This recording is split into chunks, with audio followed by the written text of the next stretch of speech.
Hello friends, आप सभी का स्वागत है आपके अपने YouTube channel study with Siddharth Rao में। तो दोस्तों, ये हमारी यूपी बोर्ड क्लास 10 मैथ्स के आज चैप्टर उनका एक्सरसाइज 1.2 आज यहाँ पर आपको मिलेगा, जिसका पूरा सोल्यूशन हम आपको देंगे। उम्मीद करते हैं कि 1.1 का सोल्यूशन आपको बहुत अच्छा लगा होगा। और आज हम जो शुरू करेंगे 1.2। इस आज पूरी वीडियो में 1.2 पूरा आज ख़त्म हो जाएगा। इसके बाद जो अगली वीडियो आपको मिलेगी 1.3 मिलेगी। और दोस्तों, ऐसे भी जितनी वीडियो धीरे धीरे हर रोज़ एक वीडियो आपके लिए अपलोड होगी और जिसमें आपकी पूरी एक्सरसाइज कंप्लीट रहेगी। चलिए दोस्तों, शुरू करते हैं ज़्यादा समय को ज़ाया ना करते हुए अपना क्वेश्चन नंबर 1। दोस्तों, क्वेश्चन नंबर हमारा कह रहा है कि निम्नलिखित संख्याओं के अभाज्य गुणनखंडों के गुणनफल के रूप में व्यक्त कीजिए। ठीक है, अभाज्य गुणनखंडों के गुणनफल के रूप में व्यक्त कीजिए। इसमें सबसे पहले हमें दिया गया 140, 156, 3825, 5005 और इसके बाद जो हमें दिया गया 7429। ठीक है, तो यहाँ पर करना क्या है, इसको हमें क्या करना है, अभाज्य गुणनखंडों के गुणनफल के रूप में व्यक्त करना है। तो सबसे पहले यहाँ पर जो हमें दिया गया 140, तो चलिए दोस्तों देखते हैं इसको कैसे करना है। 140 संख्या हमने लिया, इसका अब यहाँ पर सबसे पहले जो आप सभी को पता होगा लासा निकालना। ठीक है, तो 140 का हमने लासा निकाला। तो जब हमने 140 का लासा निकाला तो यहाँ पर जब इसके अभाज्य गुणनखंड हमें लिखने हैं तो सबसे पहले हमने 2 से किया तो 70 आया, और 70 से फिर जब हमने 2 से इसमें भाग किया तो 35 आया, और 35 अब यहाँ पर 2 से तो कटेगा नहीं। ठीक है दोस्तों, तो यहाँ पर हमने 5 से जब भाग किया तो हमें कितना मिल गया, 7 मिल गया। ठीक है, अब 7 क्या है, एक अभाज्य संख्या है, हमें पता है कि 7 नहीं कर सकती, तो इसको यहाँ पर हम छोड़ देंगे। अब आगे के लिए देखते हैं हमें क्या करना है। 140 इक्वल टू 2 गुणे 2 गुणे 5 गुणे 7 हमने यहाँ पर लिखा। अब देखो दोस्तों, यहाँ पर क्या है कि 2 2 बार है, तो सबसे पहले यहाँ पर जब 2 2 इंटू 2 यानी कि 2 का मल्टीप्लाई हमने 2 बार किया, 2 का गुणा 2 बार किया, तो यहाँ पर 2 का स्क्वायर हो जाएगा, यानी कि 2 के घात 2। ठीक है, तो इसको हम इस तरह से लिखेंगे 2 के घात 2 गुणे 5 गुणे 7। ठीक है, तो अभाज्य गुणनखंड इसी तरह से लिखा जाता है, यानी कि प्राइम नंबर के इसे प्राइम फैक्टर लिखने इसके, तो ये हो जाएगा 140 का 2 का स्क्वायर गुणे 5 गुणे 7। ये हमारा यहाँ पर आंसर हो जाता है। ठीक है, आगे क्वेश्चन देखते हैं, धीरे धीरे आपको पूरा समझ में आ जाएगा। दूसरा क्वेश्चन जो हमें दिया गया हमारा 156। 156 में भी हम सेम तरीका अपनाएंगे, लासा निकालने का अपना तरीका अपनाते हैं। तो 2 से हमने क्या 78 यानी कि 78 आ गया, फिर 39, फिर उसके बाद 13। 13 यहाँ पर हमें क्या मिल गया, अभाज्य संख्या मिल गया। अब यहाँ पर जब 13 हमें अभाज्य संख्या मिल गया तो इसके बाद हमने फिर इसको क्या किया, 156 इक्वल टू यानी कि 156 बराबर 2 गुणे 2 गुणे 3 गुणे 13। यहाँ पर फिर हमें 2 2 बार मिला, तो 2 का स्क्वायर हमने कर दिया, बाकी 3 गुणे 13 ऐसे लिख दिया। तो हमें जो यहाँ पर प्राइम फैक्टर मिले, क्या मिले, 2 का स्क्वायर गुणे 3 गुणे 13, यही हमारा आंसर हो जाएगा।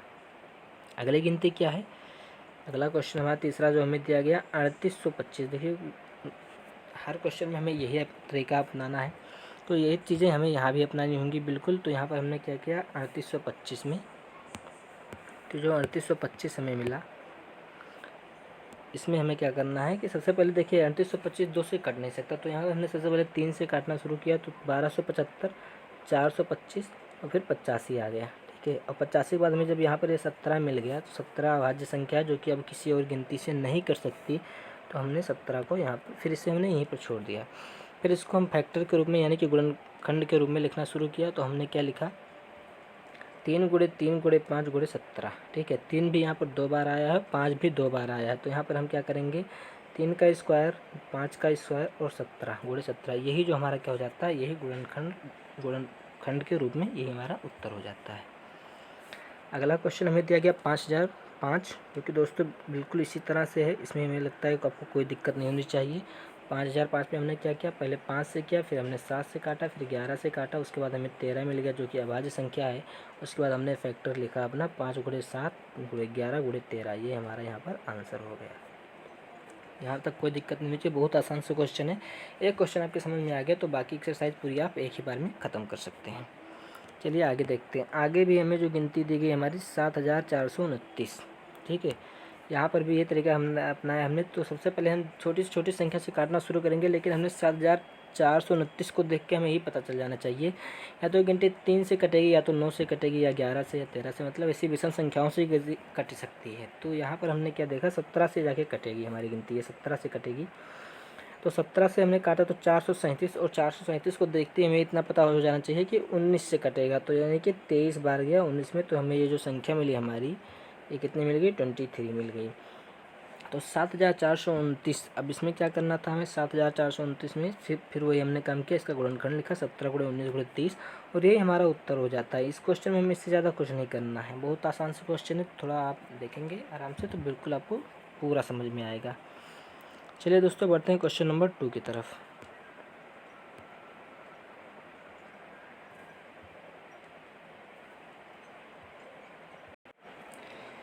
तो दोस्तों जो क्वेश्चन नंबर 2 है हमारा, प्रश्न नंबर 2 कह रहा है पूर्णांकों के निम्नलिखित युग्मों के महत्तम समापवर्तक HCF और लघुत्तम समापवर्तक LCM ज्ञात कीजिए। उनकी जांच कीजिए कि दो संख्याओं का गुणनफल इक्वल टू HCF पूरे LCM है। देखो बच्चों, यहाँ पर होता क्या है कि एक फार्मूला होता है कि जो जो संख्याएं दी गई हुई संख्याओं का गुणनफल, यहाँ से ध्यान से देखिएगा आप लोग, ठीक है। जो संख्याओं का गुणनफल होता है, संख्याओं का गुणनफल बराबर HCF गुणे LCM, ये फार्मूला होता है, ठीक है। ये आगे आपको बहुत काम आएगा। तो यहाँ पर जैसे आपको दिया गया, सबसे पहले ध्यान से देखेंगे तो पहली गिनती आपको दी गई 26 और उसके बाद दिया गया 91। यहाँ तो कोई दिक्कत नहीं होनी चाहिए आपको। अब 26 और 91 में यहाँ क्या करना है कि सबसे पहले आपको निकालना क्या है कि इस क्वेश्चन कह रहा है, जो क्वेश्चन हमारा कह रहा है, क्वेश्चन कह रहा है कि 26 इंटू 91 इक्वल टू जो इसका LCM आएगा यानी कि लासा इंटू HCF जो इसका मासा आएगा, ये हमें निकालना है यहाँ पर, ठीक है। तो जो इसका LCM आएगा और उसका जो HCF आएगा यानी कि जो लासा मासा आएगा, इसका जो गुणनफल होगा वो संख्याओं के गुणनफल के बराबर होना चाहिए, और बिल्कुल ऐसा होता भी है, ठीक है। तो अभी हम देखते हैं क्वेश्चन की तरह प्रूव करते हैं क्वेश्चन के अकॉर्डिंग। तो दोस्तों सबसे पहले हमें गिनती जो हमारी क्वेश्चन में हमें दिया गया 26 और 91, ठीक है। ध्यान से देखिएगा, तो 26 का लासा अगर हम निकालें, 26 और 91 का लासा निकालें तो लघुत्तम समापवर्तक आएगा। अगर आप निकाल लेंगे 26 और 91 का, तो अगर यहाँ पर हमने देखिए फैक्टर करके निकाला है, और इसको आप अपने भी तरीके से निकाल सकते हैं गुणनखंड विधि से भी। तो यहाँ पर जो हमें मिलेगा वो क्या होगा कि 26 और 91 के उभयनिष्ठ अभाज्य गुणनखंडों को न्यूनतम घातों का गुणनफल 13 के पावर 1, यानी कि न्यूनतम पावर जो 13 के पावर 1 है, यही यहाँ पर हमारा HCF हो जाता है। और HCF निकालने का तरीका मैंने 1.1 में आपको ऑलरेडी बताया हुआ है, तो आप वहाँ से भी देख सकते हैं कि HCF कैसे निकाल, भागफल विधि गुणनफल जो विधि आपको समझ में आए वैसे आप निकाल सकते हैं। तथा 26 और 91 के सभी अभाज्य गुणनखंडों का अधिकतम घातों में, ठीक है। देखिए जो कम से कम घात होता है, जैसे यहाँ पर पावर 1 थी, ये होता है हमारा HCF, जो अधिकतम घात में जाता है वो हमारा होता है LCM, यानी कि LCM क्या होता है, अधिकतम हाईएस्ट होता है, ठीक है। ये चीज़ यहाँ पर हम समझेंगे। तो यहाँ पर फिर हमने क्या देखा कि 2 के पावर 1 गुणे 7 के पावर 1 गुणे 13 के पावर 1, यानी कि 2 गुणे 7 गुणे 13 बराबर हमें कितना मिला, ध्यान से देखो तो दोस्तों हमें क्या कितना मिल गया यहाँ पर, हमें मिल गया यहाँ पर 182। कोई दिक्कत यहाँ पर होनी चाहिए आपको, बिल्कुल नहीं होनी चाहिए, 182 मिल गया। यानी कि अब यहाँ पर अगर हम ध्यान से देखें तो हमारा जो LCM हमें मिल गया, कितना मिल गया है, LCM मिल गया 182, और HCF मिल गया कितना, HCF जो हमें मिल गया वो कितना मिल गया, हमें 13 मिल गया, ठीक है। अब यहाँ पर हमें प्रूव क्या करना है कि जो हमारी दोनों संख्याएँ हैं 182 गुणे 13, यानी कि ये हमारा क्या हो गया, LCM गुणे HCF, यानी कि लासा गुणे मासा बराबर दोनों संख्याओं का गुणनफल 26 गुणे 91, ठीक है। दोस्तों यहाँ पर हमने आपको करके भी नीचे दिखाया हो कि 26 गुणे 91 अगर हम करते हैं तो हमें 2366 मिलता है, और उसके बाद अगर हम इनका HCF यानी कि लासा गुणे मासा करते हैं तो भी 13 गुणे 182, तो हमें कितना मिलता है, 2366। यानी कि यहाँ पर क्या हो गया, प्रूव हो गया कि क्या है, ये दोनों चीज़ें इक्वल हैं आपस में, ये यहाँ पर प्रूव हो जाता है। तो इस तरह से हमें यहाँ पर ऐसे हमारे जितने क्वेश्चन हैं सारे क्वेश्चन इसी तरह से होंगे। इस क्वेश्चन में आपके पास टाइम ज़्यादा दिया आपको, क्योंकि ये पहला क्वेश्चन आपको समझ नहीं लेता। दूसरा क्वेश्चन हमें जो दिया गया है हमारे क्वेश्चन में 510 और 92, ध्यान से देखिएगा, ठीक है। बहुत आसान है, इस तरीके से आप करेंगे। पहले आपको लासा निकाल लीजिए, फिर उसका मासा निकाल लीजिए, लासा मासा का गुणा करके इक्वल टू बराबर उन दोनों संख्याओं जैसे 510 गुणे 92, इस तरह से करना है। अगर वो दोनों बराबर आती हैं तो यहाँ पर ये प्रूव हो जाएगा, ठीक है, यानी कि सिद्ध हो जाएगा। अब यहाँ पर देखिए क्वेश्चन नंबर सेकंड जो हमारा है, सेम चीज़ हमने यहाँ पर किया कि 2 के पावर स्क्वायर गुणे 23 के पावर 1, ठीक है। फिर यहाँ पर 2 के पावर 1 इंटू 3 के पावर 1 इंटू 5 के पावर 1 इंटू 17 के पावर 1, यानी कि 2 के घात 1 गुणे 3 के घात 1 गुणे 5 के घात 1 गुणे 17 के घात 1। ठीक है, अब यहाँ पर हमने क्या किया, फैक्टर से निकाला था 2 के। देखिए यहाँ पर 17। ठीक है, इससे पहले वाले क्वेश्चन में मैंने आपको यही चीज़ समझाया है। अगर आज यहाँ चीज़ें से तो आप पहले वाला क्वेश्चन देखिए, रिपीट करके वीडियो देखिए, बिल्कुल चीज़ें आपको पूरी समझ में आएंगी। अब यहाँ पर हमने क्या अभी बताया था कि न्यूनतम घात जो होगा वो क्या होगा, हमारा HCF होगा, और जो अधिकतम घात होगा वो हमारा क्या होगा, वही हमारा LCM होगा। यहाँ तक कोई दिक्कत आपको नहीं होनी चाहिए। तो यहाँ पर जो हमें मिल गया, हमारा LCM मिल गया 23,460, और जो हमें हमारा HCF मासा मिल गया 2 के पावर 1 इक्वल टू 2। ठीक है, अब यहाँ पर संख्याओं का गुणनफल फिर हम करेंगे और लासा गुणे मासा करेंगे। तो लासा गुणे मासा करने पर हमें क्या मिला कि हमें मिला 46,920। और अगर वही चीज़ हम यहाँ पर करते हैं संख्याओं का गुणा, 92 गुणे 510, तो हमें क्या मिलता है 46,920, यानी कि क्या है, दोनों चीज़ें आपस में बराबर हैं। ठीक है, तो यहाँ पर भी क्या हो गया, LCM to HCF equal to संख्याओं का गुणनफल, ये सिद्ध हो गया यहाँ पर, बिल्कुल पहले वाले क्वेश्चन की तरह, कोई दिक्कत नहीं होनी चाहिए आपको। चलिए बढ़ते हैं दोस्तों अपने अगली क्वेश्चन की तरफ। ठीक है, तो बच्चों यहाँ तक अगर चीज़ें आपको बिल्कुल समझ में आ रही होंगी, और अगर आप कहीं भी कोई भी दिक्कत होती है तो एक बार वीडियो आप रिपीट करके देखिए, फिर भी नहीं समझ में आती तो आप कमेंट बॉक्स में मुझे ज़रूर बताएं, मैं उसका और डिटेल सोल्यूशन आपके पास आपको यहाँ उपलब्ध कराऊँगा। चलिए दोस्तों आगे बढ़ते हैं। क्वेश्चन नंबर 3 जो हमारा दिया गया 54 एंड 336। ठीक है, बिल्कुल उसी तरह से है, कोई दिक्कत होनी नहीं चाहिए यहाँ पर आपको। देखिए 54 और 336 दोनों में पहले क्या करेंगे, हम सबसे पहले क्या निकालेंगे, मासा निकाल लेंगे। फिर हमने लासा निकाल लिया। उसके बाद हमने क्या किया, हमने देखा कि हमें क्या मिल गया, हमें जो हमारा HCF मिल गया, यानी कि मासा मिल गया 6, और जो हमें लासा मिल गया 3024। ठीक है, फिर यहाँ पर बच्चों हम क्या करते हैं कि इसके बाद संख्याओं का गुणनफल बराबर लासा गुणे मासा, वही चीज़ पीछे वाली चीज़ यहाँ करेंगे। तो हमने संख्याओं का गुणनफल किया तो हमें मिल गया ये चीज़ 54 गुणे 336 बराबर 18,144। फिर हमने क्या किया कि 6000 लासा गुणे मासा जब हमने किया तो हमें क्या मिला, 6 गुणे 3024, तो हमें क्या मिल गया 18,144। तो यानी कि यहाँ पर भी दोनों चीज़ें क्या होंगी, बराबर हो गई, तो ये भी यहाँ प्रूव हो जाता है। क्वेश्चन नंबर 2 यहाँ पर पूरा आपको हमने तीनों सवाल आपको बताए बिल्कुल डिटेल में। ठीक है, यहाँ पर मैंने आपको पूरी एक हिंदी बिल्कुल उपलब्ध कराई है, ताकि कहीं भी आपको कोई दिक्कत ना हो, हर एक चीज़ आपको बिल्कुल आसानी से मिलती रहे। चलिए दोस्तों आगे बढ़ते हैं। तो बच्चों यहाँ तक चीज़ें आपको बिल्कुल, अगर फिर भी आपको समझ में नहीं आता कोई क्वेश्चन, तो मैं आपको दे रहा हूँ आपके हेल्प के लिए, व्हाट्सएप ओनली है 9565700515। ठीक है, इस नंबर पर आप व्हाट्सएप करके अपनी क्वेरी डाल सकते हैं, और जल्दी से जल्द, जितना जल्दी हो सकता है, हमारी टीम आपको रिप्लाई करेगी। ठीक है, लेकिन हो सकता है कि जिस टाइम आप मैसेज करें ना हो, घंटे 1 घंटे 2 घंटे बाद, लेकिन रिप्लाई आपको आपके सोल्यूशन का, आपके क्वेश्चन का सोल्यूशन आपको ज़रूर मिलेगा। इसके लिए आपको परेशान होने की दिक्कत नहीं है। ठीक है, हमारी पूरी टीम आपके साथ है। तो दोस्तों बढ़ते हैं क्वेश्चन नंबर 3 की तरफ। क्वेश्चन नंबर 3 हमारा क्या कहता है, अभाज्य गुणनखंड विधि द्वारा निम्नलिखित पूर्णांकों के HCF और LCM ज्ञात कीजिए। देखिए बच्चों, ये तो बहुत आसान सी चीज़ें हैं, मेरे ख्याल से सबको आता भी होगा, फिर मैं आपको बताता हूँ। ठीक है, चलिए शुरू करते हैं।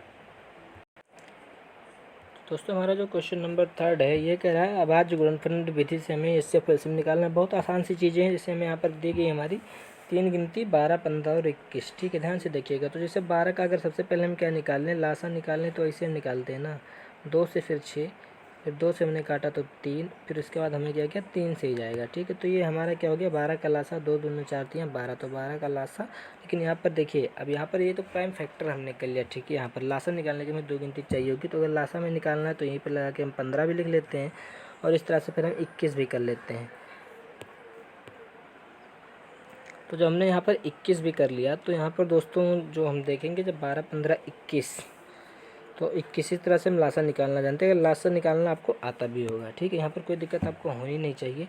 फिलहाल यहाँ पर अभाज्य गुणनखंड विधि जो क्वेश्चन में आपके पूछी गई है, इसको मैं आपको बताता हूँ। जैसे 12 लिखा हमने, ठीक है, तो 12 का जब हम गुणनखंड करते हैं तो 2 गुणे 2 गुणे 3, यानी कि 2 दूना 4 3 12। ठीक है, अब ये जो अभाज्य गुणनखंड है, इसको समझना दोस्तों को बहुत जरूरी हो जाता है बच्चों कि अभाज्य गुणनखंड क्या होता है। जैसे अभाज्य गुणनखंड होता है, जैसे कोई भी गिनती हमने लिया, जैसे यहाँ पे हमने 12 लिया था, तो बराबर हमने क्या लिखा है कि 2 गुणे 2 गुणे 3। ठीक है, ध्यान से देखिएगा यहाँ पर। अब इसको ऐसा हम नहीं लिख सकते कि इसको हम 4 गुणे 3 लिख दें, नहीं, यहाँ पर ये अभाज्य नहीं है, 4 यहाँ पर भाज्य हो जाए। 2 एक प्राइम नंबर है, अभाज्य गुणनखंड है, इसलिए 2 हम ले सकते हैं लेकिन 4 हम नहीं ले सकते। चीज़ें समझ में क्लियर आ गई कि ठीक है।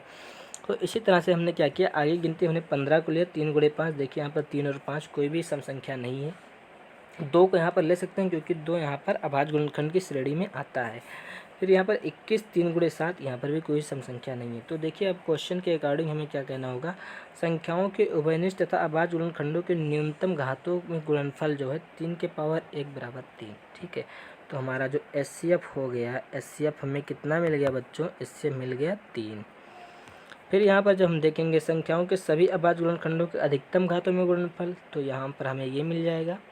ठीक है, हमें क्या मिल गया, 4 गुणे 3 गुणे 5 गुणे 7 बराबर 420। तो ये हमें क्या मिल जाएगा, ये हमें लासा मिल जाएगा, ये हमारा LCM हो गया। कोई दिक्कत बिल्कुल नहीं होनी चाहिए। तो क्या हो गया, हमें क्या निकल गया क्वेश्चन का, हमारे मासा जो हमारा मिला 3 और लासा जो मिला 420, ये हमारा हो गया आंसर। ठीक है, तो ये चीज़ आपको बिल्कुल अच्छे समझ में आई होंगी, यहाँ तक कोई दिक्कत होनी नहीं चाहिए आपको। ठीक है, अगला क्वेश्चन मैं आपको और समझा देता हूँ।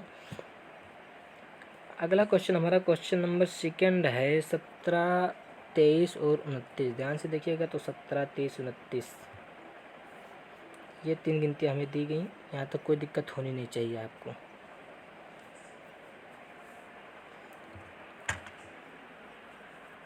तो 17 23 और 29 में जब हमने यहाँ तक देखा कि इसको कैसे करना है, तो 17 में सबसे पहले हम क्या करेंगे, 17 का तो हम देखेंगे 1 गुणे 17, इसका कोई फैक्टर नहीं बनेगा। 23 का भी कोई फैक्टर नहीं बनेगा, और 29 का भी 29 गुणे 1, क्योंकि ये सब क्या है, अभाज्य संख्या, ये सब किसी गिनती से नहीं करती सिवाय 1 और खुद को छोड़कर। तो फिर यहाँ पर भी हमने वही चीज़ किया जो हमने पिछले क्वेश्चन में किया था, सभी अभाज्य सार्वजनिक अभाज्य गुणनखंडों का न्यूनतम घातों में गुणनफल कितना बराबर 1। कोई दिक्कत होनी नहीं चाहिए यहाँ पर। उसके बाद हमने क्या किया कि सभी अभाज्य के जो अधिकतम घातों में गुणनफल, तो ये हमने निकाला 17 गुणे 23 गुणे 29, तो हमें कितना मिल गया, तब हमें मिल गया 11,339। यानी कि हमें मासा जो मिला 1 और जो हमें लासा मिल गया वो 11,339। ठीक है, इस तरह से हमारे क्वेश्चन का ये आंसर हो गया, यहाँ तक कोई दिक्कत आपको होनी नहीं चाहिए। सेम इस तरह से आपका इस क्वेश्चन नंबर 3 है, 8 9 और 25। ये मैं आप लोग को होमवर्क में देता हूँ, इसको आप कोशिश करिएगा, फिर भी आपसे नहीं हो पाता तो आप कमेंट बॉक्स में ज़रूर बताएं। चलिए आगे बढ़ते हैं। क्वेश्चन नंबर 4 दोस्तों, ठीक है, देखिए क्वेश्चन नंबर 4 आपसे क्या कह रहा है, एक इम्पॉर्टेंट क्वेश्चन है, समझिएगा। प्रश्न नंबर 4, HCF 306 657 बराबर 9 दिया है, LCM 306 और 657 का ज्ञात कीजिए। देखिए अभी हमने जो कहा था ऊपर आपको ना, हमने बताया था फार्मूला, ये संख्याओं का गुणनफल बराबर LCM गुणे HCF। ठीक है, वही फार्मूला यहाँ पर अप्लाई होगा। देखिए यहाँ पर सूत्र हमने लिख दिया बाकायदा, इसको आप ध्यान से देखिएगा, ये आप कहीं नोट कर लीजिए, बहुत इंपॉर्टेंट फार्मूला है। तो सीधा सीधा इसमें कुछ करना ही नहीं था आपको, ध्यान से देखिए। तो संख्या में देखिए 300 657, तो 306 और 657 गुणे 657 बराबर 9 गुणे LCM, क्योंकि LCM हमें पता नहीं है, LCM को हम क्या मान सकते हैं, x भी मान सकते हैं। तो LCM यानी कि अगर x बराबर देखा जाए, यहाँ पर x बराबर देखा जाए तो 306 गुणे 957 बटे 9 हो जाएगा। ठीक है, अब अगर इसको हम ध्यान से देखें तो क्या हो जाएगा, अगर इसको हम 9 से काटें तो ये हमें जाएगा 9 7 63 और 9 3 27। ठीक है, तो ये हमें क्या मिल जाएगा, 73 मिल जाएगा। तो यहाँ तक हमें कोई दिक्कत होनी नहीं चाहिए, जहाँ तक हमें लगता है।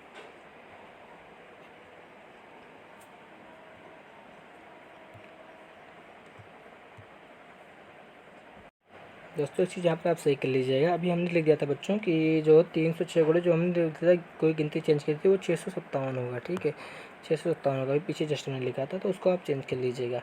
तो इसके लिए फिर हमने क्या किया, तो हमें जब यहाँ पर किया तो हमें ये चीज़ मिल गई 306 गुणे 73। जब इसका हमने गुणा किया तो हमें LCM कितना मिल गया, LCM मिल गया 22,338। ठीक है, तो यहाँ पर इस तरह से हमारा आंसर हो गया। कोई दिक्कत होनी चाहिए, लेकिन इस क्वेश्चन में ये फार्मूला बहुत इंपॉर्टेंट है, इसको आप लिख लीजिएगा। जो चीज़ आपको नहीं पता हो उसको आप x मान लीजिए, उसके बाद आप चीज़ों को निकाल सकते हैं, कोई दिक्कत यहाँ पर नहीं होगी। अगला क्वेश्चन, क्वेश्चन नंबर 5 क्या कहता है। क्वेश्चन नंबर 5, जांच कीजिए क्या किसी प्राकृतिक संख्या के लिए 6 अंक 0 पर समाप्त हो सकती है, 6 पावर n। ठीक है, तो क्वेश्चन के देखिए सोल्यूशन देखिए, यहाँ पर यह 6 की पावर n जहाँ n एक प्राकृतिक संख्या है, माना एक ऐसी संख्या है जिसमें इकाई का अंक 0 है, तो 6 की पावर n 5 से विभाज्य होगा। ठीक है, अब 6n बराबर 2 × 3 की पावर n, जिसका आशय है कि 6n के अभाज्य गुणनखंडों में 2 या 3 के अतिरिक्त कोई अन्य अभाज्य गुणनखंड नहीं है। ठीक है, शब्दों को एक से बार 2 बार 3 बार पढ़िएगा, चीज़ें आपको बच्चों बिल्कुल समझ में आएंगी, कोई दिक्कत नहीं, बहुत ही आसान क्वेश्चन है। तो 6 के पावर n का कोई गुणनखंड 5 नहीं हो सकता। ठीक, क्योंकि देखिए अगर हम 6 लेते भी हैं इस क्वेश्चन को ध्यान से, तो 6 बराबर क्या हो सकता है भाई, इसका फैक्टर 2 × 3 ही तो बन सकता है। यहाँ पर 5 आप कहाँ से ला दोगे, नहीं ला सकते। मिनिमम फैक्टर जो सबसे कम वाला होता है 2 × 3 बन सकता है, इसमें हम 5 नहीं ला सकते। अगर हम 6 का कोई गुणनखंड लिखते हैं, मान लो हमने 18 लिख दिया, तो यहाँ पर 5 से कहाँ लिखेंगे, नहीं हो सकता। जो 6 के पावर n हमने क्वेश्चन हमसे पूछा है हमारे क्वेश्चन ने, मान लो हमने क्या लिख दिया कि 6 के पावर 2 कितना हो गया, 36 हो गया। अब बताइए 36 क्या 5 का फैक्टर है, बिल्कुल नहीं, क्योंकि अगर हम लिखते हैं 36/5 तो क्या आएगा, पॉइंट में आ जाएगा, नहीं सॉल्व होगा। तो ये चीज़ हम नहीं लिख सकते, यानी कि 5 हमारा फैक्टर यहाँ पर नहीं है। तो अतः 6 के पावर n अंक 0 पर समाप्त नहीं हो सकती। देखिए 0 पर समाप्त होने के लिए एक मैं कंडीशन आपको अभी बता दे रहा हूँ, बहुत इम्पोर्टेंट, कि अगर कोई भी गिनती 0 पर समाप्त होना है उसको, तो या तो उसके फैक्टर में ध्यान से देखिएगा, या तो उसमें 5 का गुणा हो, या 2 का गुणा हो, या फिर उसके अंत में क्या हो, 0 हो। यही 3 कंडीशन होती हैं जो कि उसे 0 के लिए परिभाषित करती हैं। आया बात समझ में? ठीक है, अब आगे जैसे किसी ने कहा 10 से गुणा कर सकते हैं, तो 10 में गुणा करोगे तो 5 गुणा तो उसमें मिल रहा है ना, 5 दूना 10 ही तो होता है। तो इस तरह से आप ध्यान देंगे। आगे बढ़ते हैं अपने अगले क्वेश्चन की तरफ। क्वेश्चन नंबर 6, क्वेश्चन नंबर 6 कह रहा है व्याख्या कीजिए कि 7 × 11 × 13 + 13, 7 × 6 × 5 × 4 × 3 × 2 × 1 + 5 भाज्य संख्याएं क्यों हैं। ठीक है, तो इसका हल निकालने के हमने सबसे पहले क्या किया कि यहाँ पर 7 × 11 × 13, देखिए ये कि फैक्टर होता है, तो 7 × 11 × 13 किया + 13, तो हमें 1001 + 13 मिल गया। तो यानी कि ये क्या हो गया, 1014 हो गया। अब 1014 का जब हमने फैक्टर किया तो हमें क्या मिल गया, 2 × 3 × 3 13 × 13। ठीक है, यानी कि जब इसका हमने गुणनखंड किया, यही चीज़ हमने देखिए यहाँ पर आपको पूरा एकदम गुणनखंड विधि से समझा भी दिया, ताकि आपको कभी कोई दिक्कत ना हो क्वेश्चन को समझने में। तो फिर आगे बढ़ते हैं। दी हुई संख्या 7 × 11 × 13 + 13 को अभाज्य गुणनखंडों के गुणनफल 2 × 13 × 13 × 13 के रूप में व्यक्त किया जा सकता है। अतः अंकगणित की आधारभूत प्रमेय के अनुसार 7 × 11 × 18 + 13 एक भाज्य संख्या है। इसको प्रूव करने का यही तरीका होता है। आगे देख लेते हैं। इसी प्रकार 7 × 6 × 5 × 4 × 3 × 1 + 5 बराबर 5040 + 5 हो गया, और इसको 5045 को 5 × 1009 हम लिख सकते हैं। ठीक है, तो दी गई संख्या जब हमने फिर वही किया 7 × 6 × 5 × 4 × 3 × 2 × 1 + 5 को 5 × 1009 से। ठीक है, जब हमने यहाँ पर निकाला, ध्यान दीजिएगा, यहाँ पर हमने गुणनखंड विधि से आपको भी दिखा दिया। तो फिर यह क्या हो गया, अभाज्य गुणनखंडों के गुणनफल के रूप में लिखा जा सकता है। क्या किया जा सकता है, इसको अभाज्य गुणनखंडों के गुणनफल के रूप में लिखा जा सकता है। आगे बढ़ते हैं। अतः संख्या 7 × 6 × 5 × 4 × 3 × 2 × 1 + 5 क्या है, अंकगणित के आधारभूत प्रमेय के अनुसार भाज्य संख्या है। ठीक है, यहाँ तक कोई दिक्कत आपको नहीं चाहिए। इस क्वेश्चन को आप एक बार रिपीट करके देखिएगा, बहुत कठिन नहीं, थोड़ा लैंग्वेज बेस्ड है और समझ में आपको आएगा। ठीक है, अगर फिर भी नहीं समझ में आता है तो कमेंट बॉक्स में ज़रूर बताएं। अगला क्वेश्चन हमारा क्वेश्चन नंबर 7 है, जो कि क्या कह रहा है कि किसी खेल के मैदान के चारों ओर वृत्ताकार पथ है, वृत्ताकार का मतलब गोला। ठीक है, उसके बाद क्या कह रहा है, इस मैदान का एक चक्कर लगाने में सोनिया को 18 मिनट, यानी कि कोई लड़की सोनिया 18 मिनट लगाया, जबकि इसी मैदान का एक चक्कर लगाने में रवि है, उससे तेज़ भागता है, कहीं उसको 12 मिनट ही लगते हैं। मान लीजिए वो दोनों एक ही स्थान एक ही समय पर चलना प्रारंभ करके एक ही दिशा में चलते हैं। भैया अगर हमने मान लो, क्वेश्चन को समझो, पहले क्वेश्चन को पढ़ो। यह गोला है, एक लोग इस गोले को 18 मिनट में यहाँ से दौड़ कर यहाँ तक आ जाते हैं, दूसरा क्या करता है, यहाँ से यहाँ तक दौड़ के आने में कितना लेता है, 12 मिनट लेता है। अब क्वेश्चन कह रहा है कि मान लीजिए वो दोनों एक ही स्थान और एक ही समय पर चलना प्रारंभ करके एक ही दिशा में चलते हैं, तो कितने समय बाद वो पुनः प्रारंभिक स्थान पर मिलेंगे। तो देखिए अब यहाँ से मान लीजिए वो चले, ठीक है, अब ध्यान दीजिए, अगर यहाँ से तो मान लो यहाँ से वो चले, तो यहाँ से चले पहले ये यहाँ तक, ठीक है। अब इनको 18 मिनट लगता है, मान लीजिए यहीं पहुँची थी, लेकिन जब ये यहाँ पहुँच गई तब ये 12 मिनट वाला बंदा चला, और जब 12 मिनट वाला बंदा चला यहाँ से, तो इसने रवि ने क्या किया, जब यहाँ से चला तो मान लीजिए पहले धीरे धीरे तो इनके पीछे रहेगा, लेकिन कुछ समय बाद एक समय आएगा जब इनसे आगे निकल जाएगा, क्योंकि क्या है, ये उनसे तेज़ दौड़ रहा है, ठीक है। तो फिर देखिए जब ये वाला पॉइंट होगा तो यहाँ पर पहले, लेकिन कब ऐसा टाइम आएगा कि ये दोनों लोग आके फिर एक ही स्थान पर मिलेंगे, यही चीज़ हमें यहाँ पर बतानी है, ठीक है। क्वेश्चन आपको समझ में आ गया होगा। आगे बढ़ते हैं। सोनिया और रवि को जिस स्थान से चले थे उस स्थान पर पुनः मिलने के लिए उन्हें जो समय चाहिए 12 और 18 मिनट समयों का एक ही गुणज हो जो न्यूनतम हो, ठीक है। यानी कि 12 और 18 का क्या होगा, एलसीएम ज्ञात करेंगे, और एलसीएम ज्ञात करने के बाद उसका जो फैक्टर होगा, न्यूनतम फैक्टर होगा, वो निकालेंगे। तो यहाँ पर जब हमने एलसीएम 12 और 18 का ज्ञात किया तो 12 और 18 का लासा आप सामान्य विधि से भी निकाल सकते हैं। यहाँ पर हमने तो फैक्टर यानी कि गुणनखंड विधि से निकाल दिया है। तो यहाँ पर देखिए कि अधिकतम घात अभाज्य 2 के पावर 2 और दो अभाज्य गुणनखंड 3 के अधिकतम घात 3 के पावर 2, ठीक है। यहाँ तक कोई दिक्कत आपको होनी नहीं चाहिए।